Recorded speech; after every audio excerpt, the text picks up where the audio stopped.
శ్రీ సత్యసాయి జిల్లా పెనుకొండ 44వ జాతీయ రహదారిపై గత 2 రోజుల కిందట సుమారు 1,20,00,000 నగదుతో వెళ్తున్న వాహనాన్ని పోలీసులు పట్టుకున్నారు. ఈ సందర్భంగా సిఐ రాఘవన్ మాట్లాడుతూ సూరత్ నుండి బెంగళూరుకి ఇన్నోవా వాహనంలో వ్యాపారస్తులు వెళ్తున్న వాహనాన్ని సదరు వ్యక్తి సమాచారం మేరకు పట్టుకున్నారని తెలిపారు.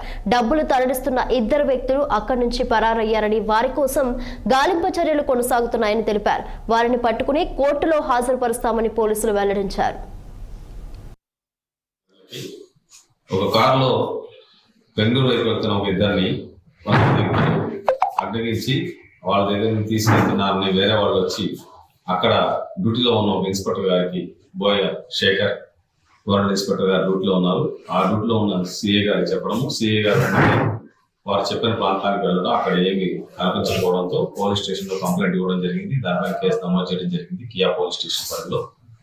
దాని తర్వాత ఈ కేసును దర్యాప్తులో భాగంగా ఒక కార్ని ఒక 2 వ్యక్తులు ఎవరినైతే తీసుకెళ్లారంటున్నారో ఆ 2 వ్యక్తుల్ని మనం పిలిపించడం అతన్ని వారిని గుర్తించడం జరిగింది. వారు వచ్చిన తర్వాత వాళ్ళు విచారిస్తే వాళ్ళు సూరత్ నుంచి అనంతపురం బెంగళూరుకి హైవే మీద వాళ్ళ కారులో వెళ్తున్నారు. వాళ్ళని వేరే వ్యక్తులు అడగించి వాళ్ళ దగ్గర కొంత డబ్బులు స్వాధీనం తీసుకెళ్లారని అంటున్నారు. సో ఎవరు తీసుకెళ్లారు, ఎందుకు తీసుకెళ్లారు అనే దాని గురించి దర్యాప్తు జరుగుతుంది.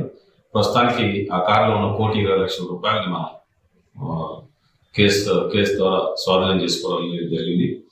దాన్ని కోర్టుకు అప్పగించడం జరిగింది. ఈ కేసు దర్యాప్తులో ఉంది. టోటల్ ఎంతమంది రిజిస్ట్రేషన్స్?